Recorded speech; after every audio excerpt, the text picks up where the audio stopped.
சிவசங்கரா தேவனே ஸ்ரீ சிவசங்கரா தேவனே. சங்கரம் சிவசங்கரம். ஸ்ரீராமனுக்காக காத்திருந்த சபரியும் ஸ்ரீராமனோடு ஜலப்பிரவேசம் செய்த அனைவரும் மோக்ஷகதி அடைந்தார்கள் என்று ராமாயணம் கூறுகிறது. அவதார புருஷர்களை யாரெல்லாம் விடாமல் பற்றி கொண்டார்களோ அவர்களுக்கெல்லாம் மோக்ஷம் கிடைத்தது என்பதுதான் தாங்கள் எங்களுக்கு சொன்ன புராண வரலாறு. அப்படி இருக்கும்போது கலியுக அவதாரமான தங்களை இறுதி வரை பற்றி கொண்டிருக்கும் தங்களது அடியவர்கள் அனைவருக்கும் தாங்கள் மோக்ஷகதி அருள்வதுதானே சரியான தீர்வு. ஆனால் இந்த கலியுகத்தில் மோக்ஷகதி அடைய சுவாமி ஐயப்பனை முழுமையான விரதமிருந்து 18 முறை தரிசனம் செய்யும் வழிமுறையினை தாங்கள் போதிப்பது ஏன்? பற்றி நின்ற பாவங்கள் பாற்ற வேண்டில் அப்படின்னு வரும் தேவாரத்தில். நாம் செய்த பாவங்களெல்லாம் கடக்க வேண்டும் என்று சொன்னால், அதுக்கெல்லாம் கழுவாய் தேடிக்கொள்ள வேண்டும் என்று சொன்னால், இந்த மாதிரி ஆரூரா என்று அறற்றான் இல்லைங்கிறார். கடவுளே கடவுள்னு சொல்லி அவனை கட்டிப்பிடிச்சிட்டு அழற விதியை கற்றுக்கணும். ஒவ்வொரு யுகத்துக்கும் ஒவ்வொரு தர்மம் இருக்குது. சத்தியுகம்ன்ற போது எல்லாருமே மகாரிஷிகள் தபசிகள் தான். யாருக்கும் யார் தெய்வம் தேவைப்படுறதில்ல, அப்படியே உட்காண்டிருப்பாங்க தியானத்தில். திரேதா யுகம் வர்றபோது 25% கெட்டது வந்துடுது, 70% நல்லது இருக்கும். அதுதான் ராமருடைய காலம். கிருஷ்ணருடைய துவாபர யுகம் வர்றபோது 50-50, நல்லது கெட்டது ரெண்டும் ஈக்குவலாக இருக்கும். கலியுகத்தில் 75 கெட்டது, 25 பங்கு தான் நல்லது. ஸோ இந்த கலியுகத்தில் அரண்நாமமே சூழ்க வையம் கலிதுயர் தீர்கவே அப்படிங்கிற ஒரு ஓலையை நெருக்கத்தான் ஞானசம்பந்த மூர்த்தி அனல்வாதத்திலையும் புனல்வாதத்திலையும் போடுறார். வையம் கலித்துயர் தீர்கவே, இந்த உலகம் கலியினுடைய கஷ்டத்திலிருந்து தப்பிக்க வேண்டும் என்று சொன்னால் அரண்நாமமே சூழ்க அப்படிங்கிறார். சிவனுடைய பேர் எங்கும் ஒலிக்கட்டும் அப்படின்னு. இப்போ தண்ணியில் போட்டால் அந்த ஓலை மிதந்து வருது, நெருப்பில் போட்டால் பொசுங்காமல் வருகிறது. அதுக்கு அவர் சொல்கிறது என்னென்னா, you have to go little ritualistic. வாழ்க அந்தனர், பிராமணர்களாம் நல்லா இருக்கட்டும்னு ஏன் சொல்கிறாரு? அவங்க அந்த காலத்தில் கற்றாங்கே எரியோம்பி அந்தனர் வாழ்த்து இல்லைங்கிறார். வேதங்களெல்லாம் கற்று டெய்லி நித்திய படிக்கி ஹோமமெல்லாம் பண்ணி சர்வோஜனோ சுகினோ பவந்தோ என்று இந்த உலகம் நல்லா இருக்கிறதுக்காக அவங்க ப்ரே பண்ணுறாங்க. They are your advocates for giving you better life and peace. அதனால் வாழ்க அந்தனர். அதுக்கப்புறம் தேவர்கள், வானவர், அதுக்கப்புறம் ஆனினம். ஆனினா பசுமாடுன்னு அர்த்தம். ஏன்னா அதுதான் அவங்க யாகத்துக்கு தேவையான பால், தயிர், நெய், கௌமியம் எல்லாத்தையும், சாணி எல்லாத்தையும் கொடுக்குது யாகத்துக்கு தேவையானது. அதனால் வாழ்க அந்தனர், வானவர், ஆனினம் என்று 3 பேரையும் வாழ்த்தி விட்டு அரண்நாமம் சூழ என்ன பண்ணோன்னா அப்போ தான் கலித்துயர் தீரும்ன்றார். ஸோ ஒவ்வொரு யுகத்துக்கும் ஒரு தர்மம் உண்டு. ராமர் இருந்த காலத்தில் நீங்கள்லாம் பஞ்சாங்கம் படிக்கிற போது இந்த வருஷம் இப்படி வரும், இந்த பஞ்சாங்கத்துக்குள்ளே இந்த வருஷத்துக்குள்ளே குருதி நாம சம்வத்சரத்துக்குள்ளே இப்படி வருவான் அப்படின்லாம் படிக்கிறீங்க இல்லையா? அதே மாதிரி யுகத்துங்களுக்கு காரணம் இருக்குது. ராமர் வாழ்ந்த திரேதா யுகத்தில் வரான் இல்லையா, அவன் என்ன பண்ணுறான்னா, ஒரு கையில் தர்பக்கட்டு ஒரு கையில் வில் அம்பு வச்சுட்டு வரானான். பிரம்மா கேட்குறானா, என்னப்பா இப்படி வந்திருக்கே அப்படின்னு. அவன் சொல்கிறான், நிறைய யாகங்கள் ஹோமங்கள்லாம் நடக்கும், அதுக்காக தர்பக்கட்டு.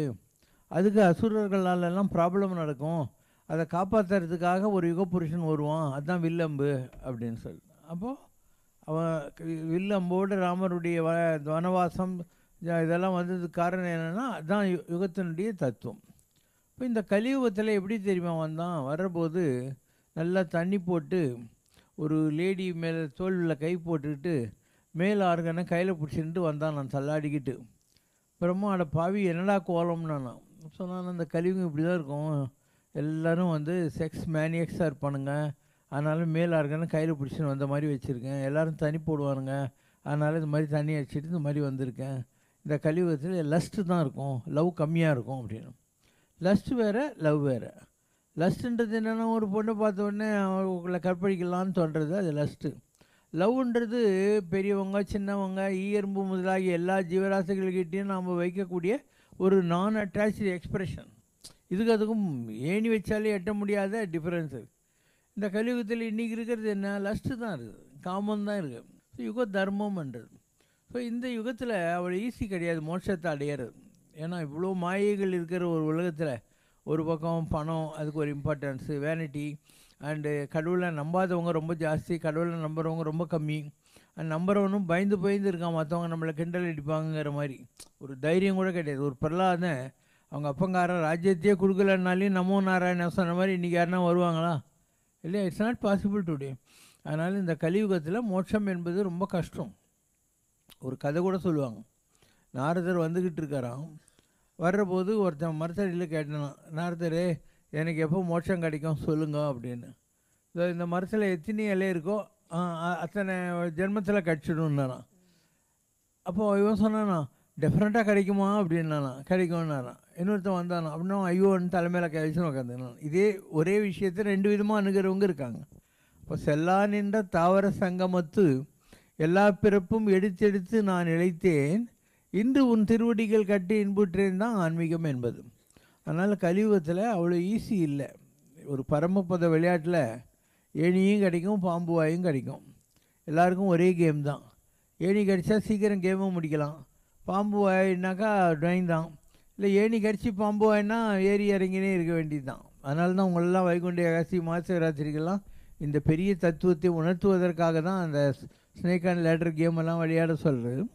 அது கலியுகத்தில் அவ்வளோ ஈஸி கிடையாது. அதனால் ஐயப்பன் யார்? கலியுக தெய்வம். கலியுக தெய்வம்ன்றது என்ன? இன்றைக்கி வந்தானே ஐயப்பனாமல் இல்லை.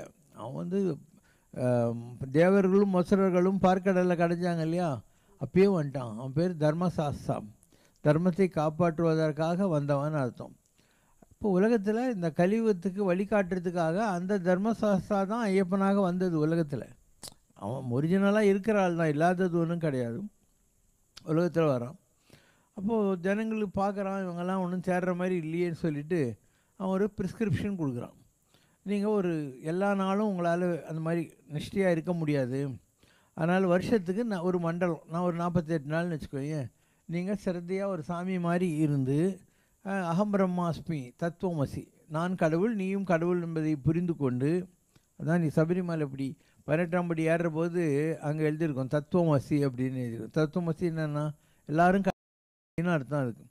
அதை உணர்த்துவதற்காக நீ ஒரு 48 நாளுக்கு மாலை போட்டுட்டு உன்னையே நீ கடவுளாக பாவிச்சுக்கிட்டு, இல்லை நீ உடம்பு தான் கோயில், உனக்குள்ளே கடவுள் இருக்காருன்னு நம்பிக்கிட்டு, உன் கழுத்தில் இருக்கிற மாலைக்கே கற்பூரம் காட்டிக்கிட்டு, நீ சாப்பிட்றது கொள்வது எல்லாமே கடவுளுக்குன்னு அர்ப்பணித்து, உண்ணும் உணவு பருகு நீர் தின்னும் வெற்றிலை எல்லாம் பகவானுக்குன்னு அர்ப்பணித்து வாழ்கிற ஒரு வாழ்க்கை தத்துவம் தான் 48 நாள் சொல்கிறேன்.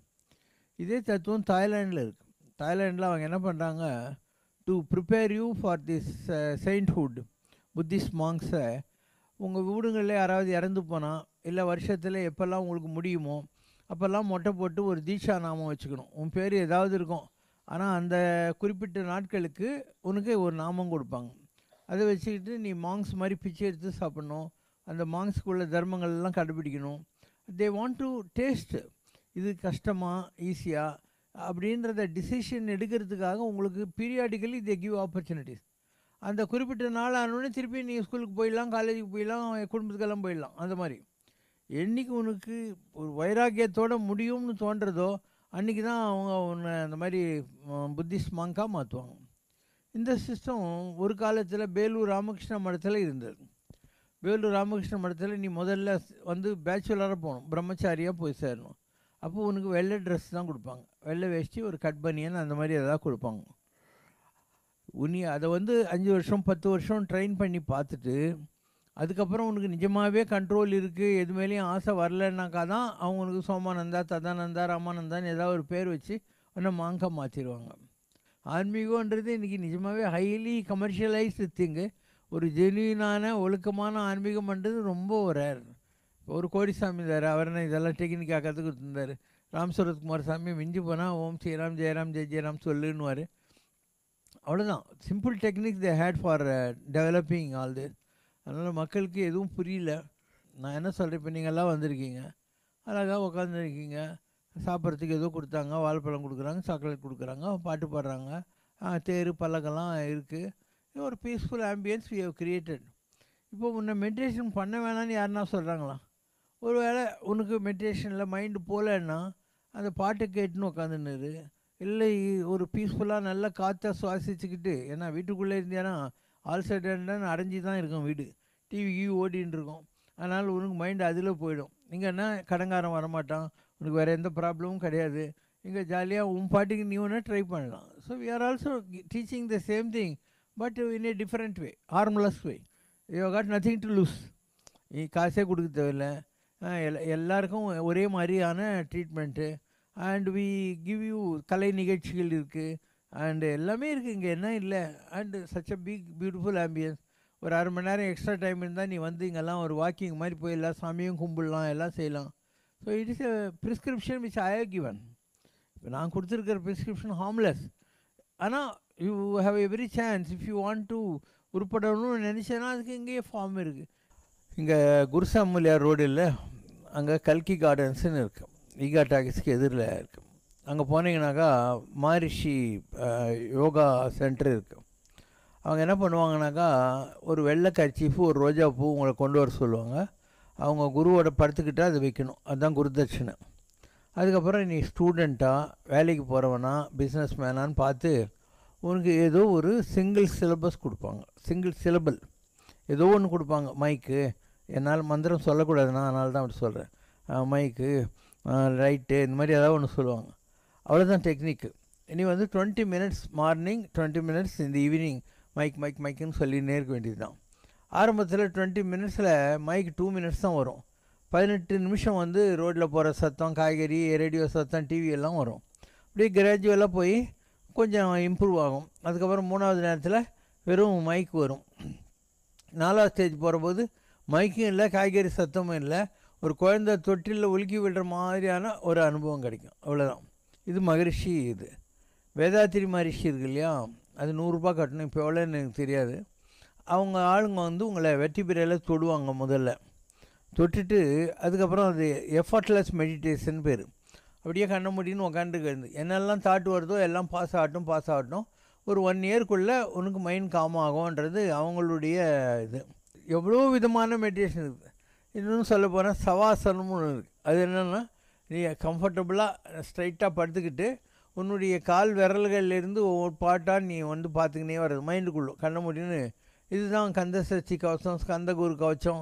அந்த கவச்சம்லாம் அதே தான். கணைக்கால், முழங்கால், கதிர்வேல், கட்டை, வட்டை, கொத்தை, வல்லுக்காக, நாவி, கமலம், நெல்லுக்காக எல்லாம் சொல்கிறீங்க இல்லையா, இதே தான் அது. Same technique.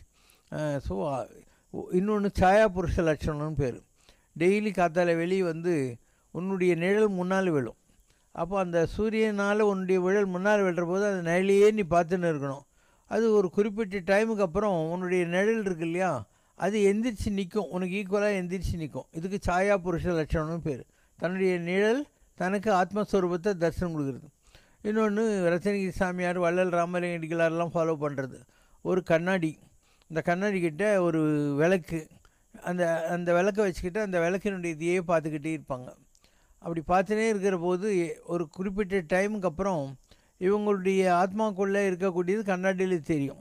இது ஒரு வழி.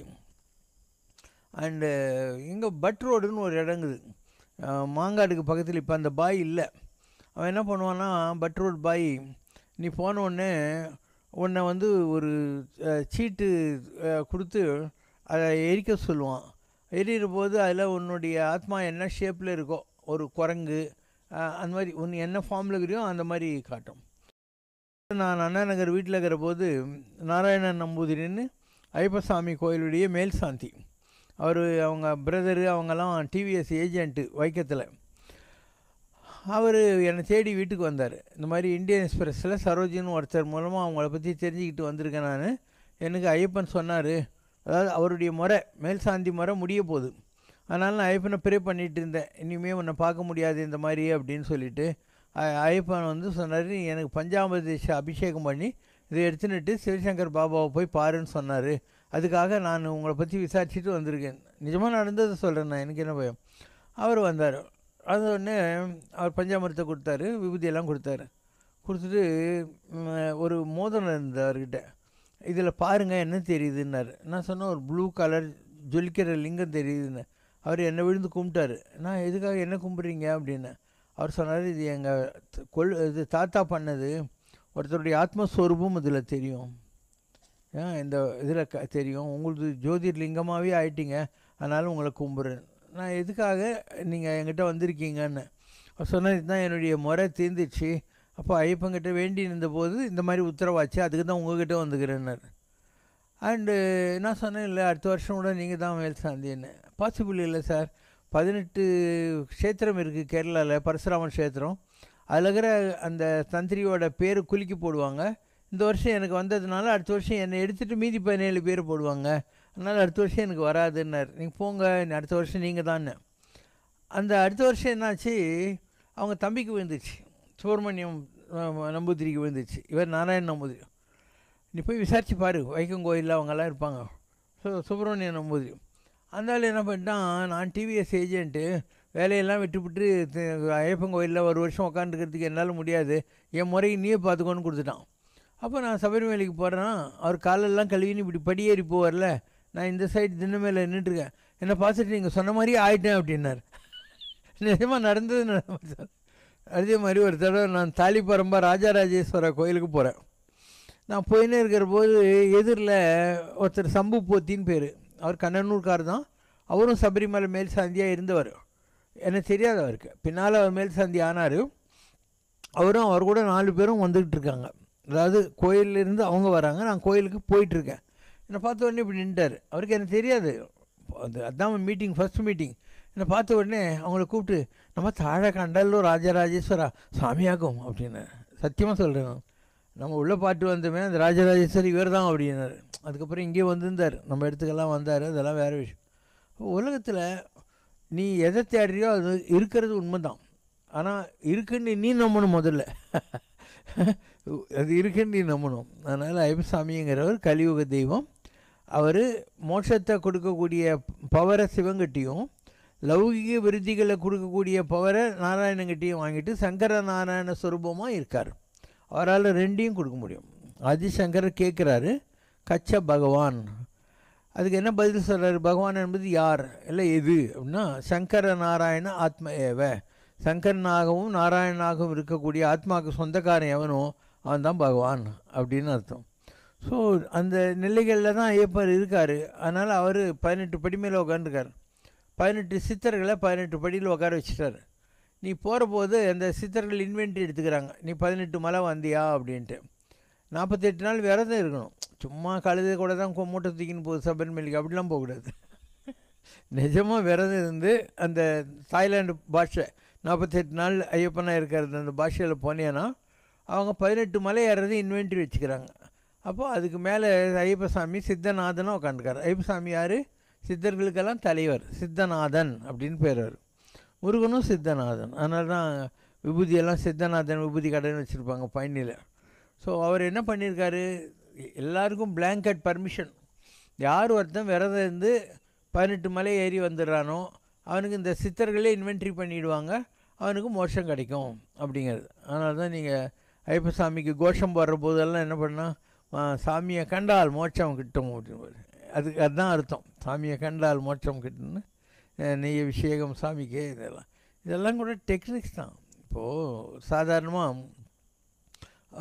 ஒரு மைண்டு அலைஞ்சிக்கிட்டே இருக்கும், அலையாமல் இருக்கிறதுக்காக அவங்க என்ன பண்ணுறாங்க, அந்த உள்ளேருந்து நாபியிலேருந்து இழுக்கிற சவுண்டு இருக்குது இல்லையா, அதை எக்ஸ்டெண்ட் எவ்வளோ பண்ண முடியும்னு பார்க்குறாங்க. இப்போ எல்லாம் சாமியே சரணாயப்பா கோஷம் சொல்கிறாங்க, அது சொல்கிற போது இவங்க என்ன பண்ணுவாங்க, அந்த சாமியே இழுப்பாங்கல்ல, சுவாமியே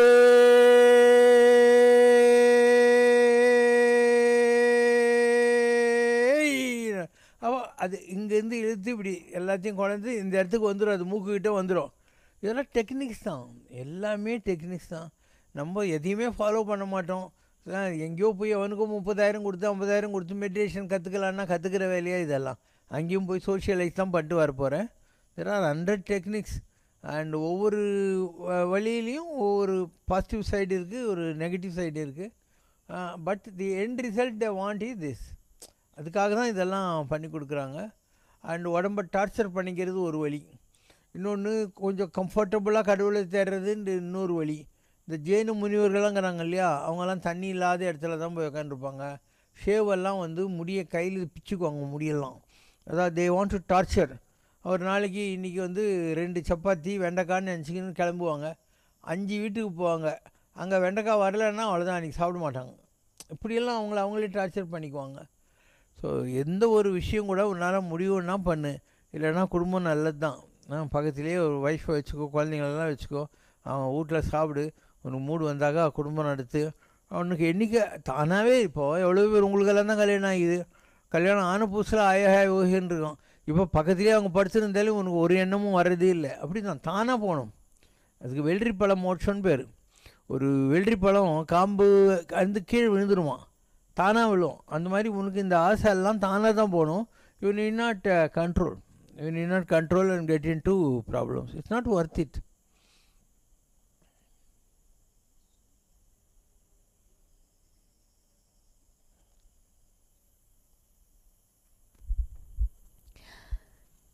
தில்லை நடராஜனின் நடனம் இந்த பிரபஞ்சத்தை தொடர்ந்து இயக்கிக் கொண்டிருக்கும் சக்திகளின் ஒன்றிணைந்த வடிவம்தான் என்று அறிவகவியல் பூர்வமாக சொல்லும் தாவோ ஆஃப் பிசிக்ஸ் என்ற புத்தகத்தை பற்றி தாங்கள் பல அருளுரைகளில் தெரிவித்திருக்கிறீர்கள். இந்த புத்தகத்தின் தலைப்பில் உள்ள தாவோ என்ற வார்த்தைக்கும் சீனாவில் தோன்றிய தாவோயிசம் என்ற மதத்திற்கும் தொடர்பிருக்கிறதா? சீனாவில் தோன்றிய இந்த தாவோயிசம் என்ற மதத்தை பற்றியும் தாவோ என்ற வார்த்தை எதை குறிப்பிடுகிறது என்றும் தெளிவுபடுத்துமாறு கேட்டுக்கொள்கிறேன். தாவோங்கிற வார்த்தை ஒரு ஆளுடைய பேர் அல்ல, அந்த ஆளுக்கு பின்னால் அந்த மாதிரி அவங்க ஜனங்க வச்சுருப்பாங்க.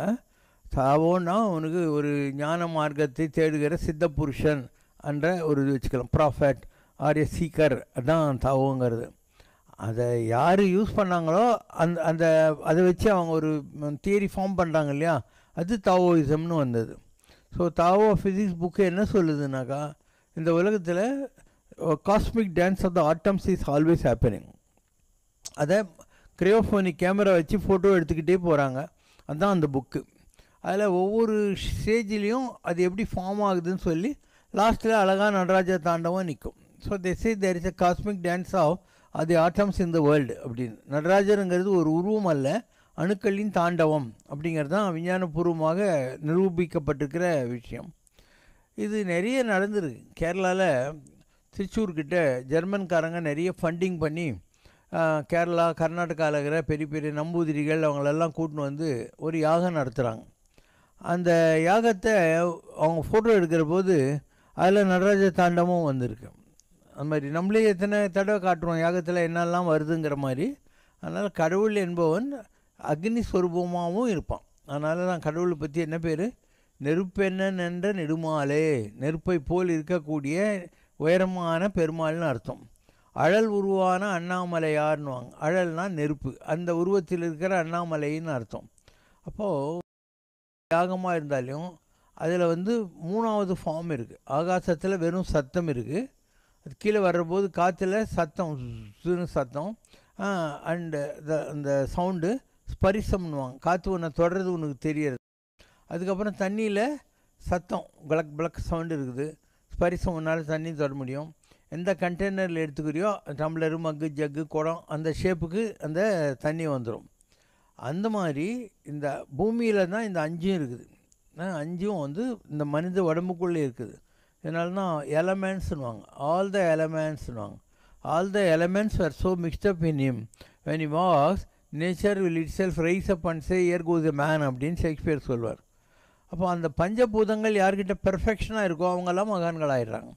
இந்த இடத்துல இருந்து இதுக்கு மேலே இருக்கிற இடம் வரைக்கும் ஆகாசம், அது கீழே இங்கே இருக்கிறது, அதுக்கு கீழே இங்கே போனாக்கா தண்ணி, அது கீழே இங்கே போனாக்கா ஹீட்டு.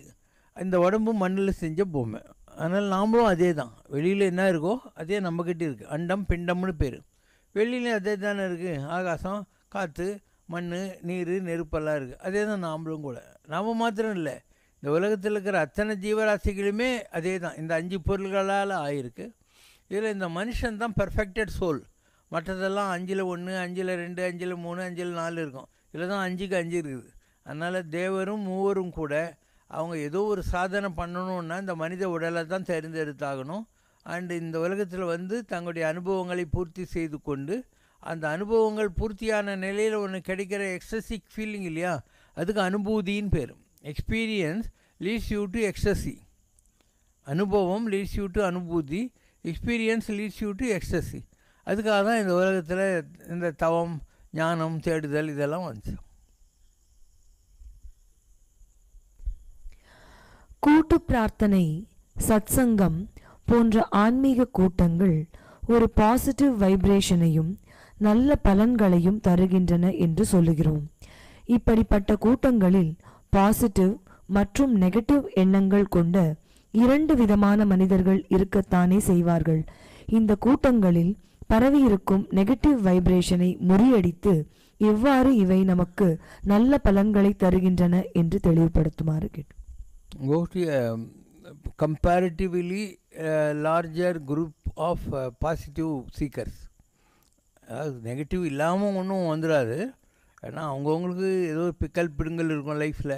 இந்த மாதிரி ஒரு நல்ல இடத்துக்கு வந்து உக்காந்தா கூட, ஐயோ நாளைக்கு காலைல செக்கு பாஸ் பண்ணணுமே, கடங்காரன் வருவானே, இல்லை இன்றைக்கி நைட்டு போனோடனே பொண்டாட்டி திட்டுவாளே, இந்த மாதிரிலாம் அவங்கவுங்களுக்கு டென்ஷன் இருக்கும் உலகத்தில்.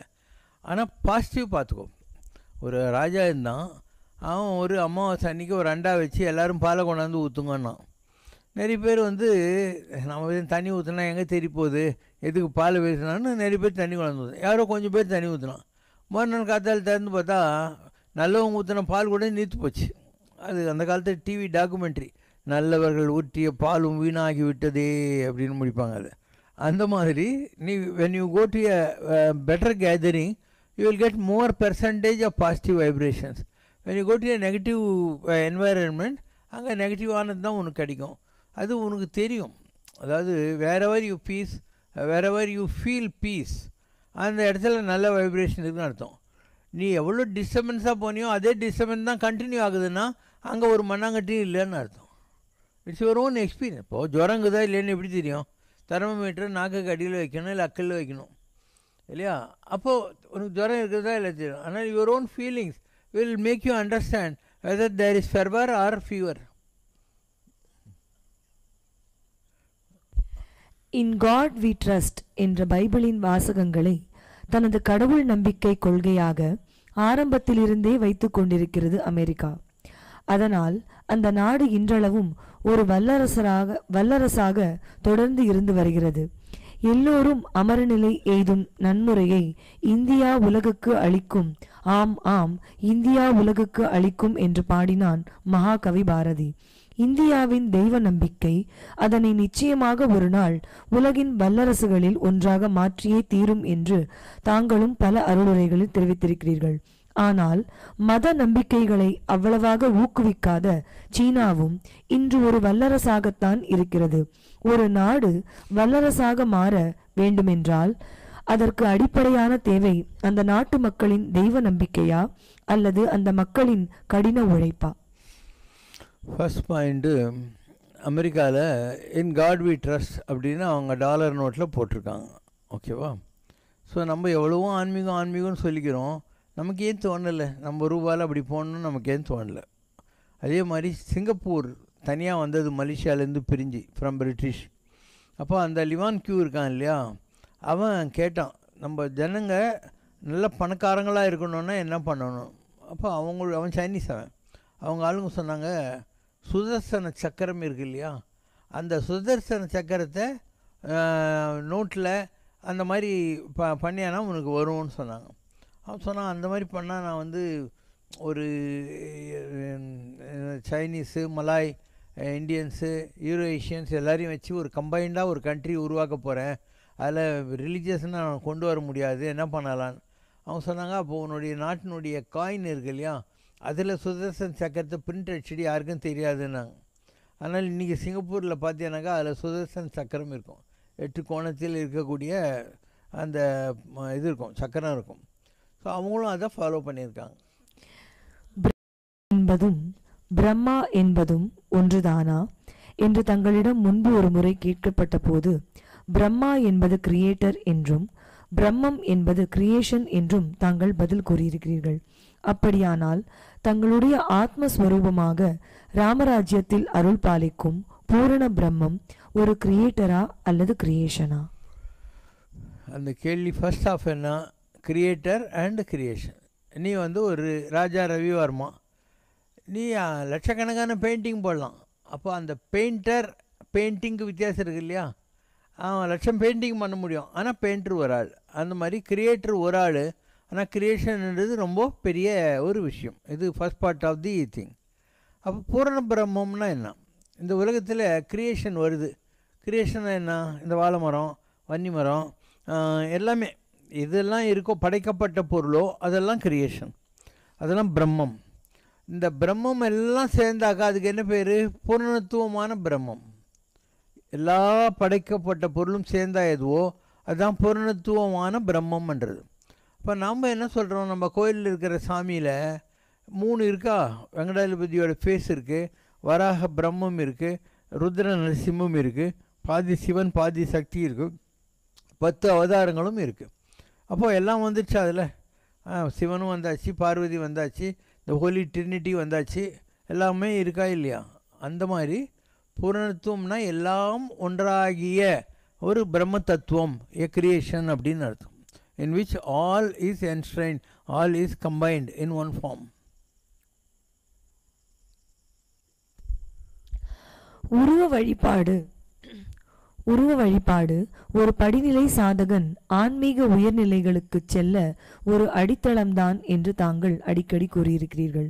ஆனால் இறை வழிபாட்டின் போது விளக்கேற்றுதல், ஊதுபத்தி ஏற்றி வைத்தல், மணி அடித்து தீபாராதனை காட்டுதல், யாகங்கள், ஹோமங்கள் என்று பல்வேறு விதமான சடங்குகளையும் சனாதன தர்மம் செய்ய சொல்வதற்கான காரணங்கள் என்ன?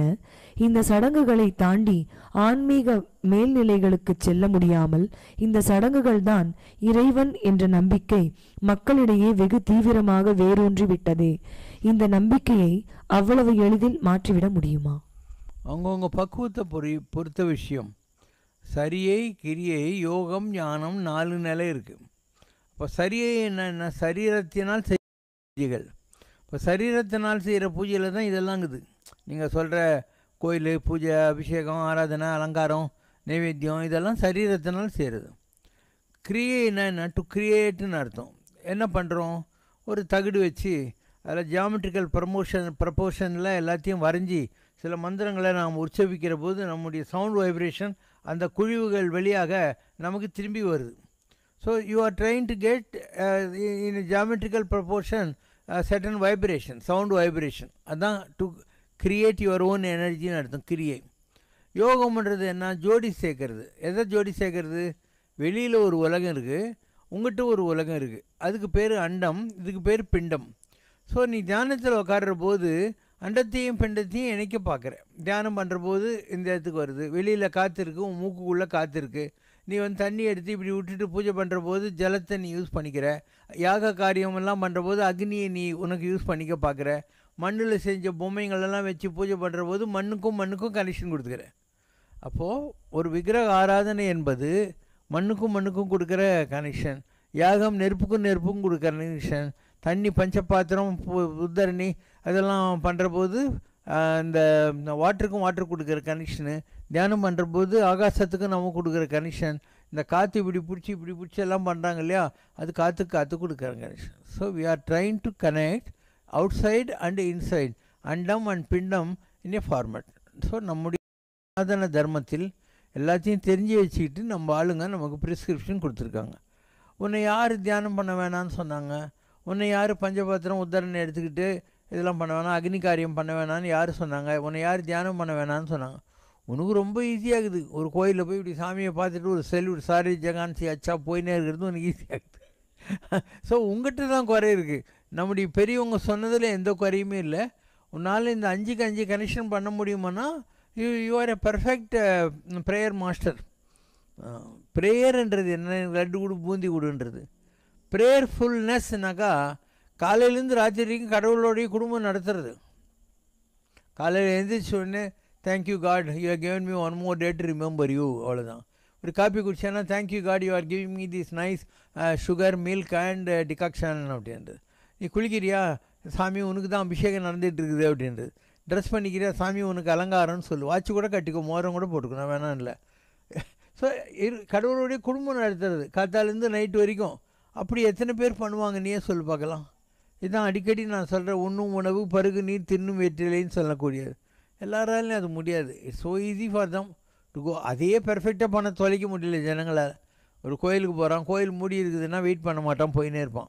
இதே சினிமா கோட்டையில் ரயில்வே ஸ்டேஷன்லலாம் 1 மணி நேரம் வெயிட் பண்ணி க்யூவில் நின்று டிக்கெட் வாங்குவான் இல்லையா. ஒரு கோயிலில் ஒரு அரை மணி நேரத்துக்கு கழிச்சு கோயில், சரி கோயிலுக்குள்ளே போகிறேன், அங்கே வந்து ஒரு அபிஷேகம் நடக்குது, நான் தூரத்துலேருந்து கும்பிட்டுட்டு போயிடுவேன். அவன் கதவு திறக்கிற வரைக்கும் காற்று நின்று கடவுளை பார்க்குறதுக்கு உனக்கு மைண்டு வராது. அண்டு கோயிலுக்கு போயும் அங்கே 10 கடையில் புளி சாதம் வாங்கி சாப்பிட்டுன்னு இருப்பேன், இல்லை பொங்கல் வாங்கி சாப்பிட்டுன்னு இருப்பேன், இல்லை அங்கே உட்காந்து தீபாவளிக்கு துணி எடுத்த கதையெல்லாம் பேசின்னு உட்காந்துன்னு இருப்பீங்க.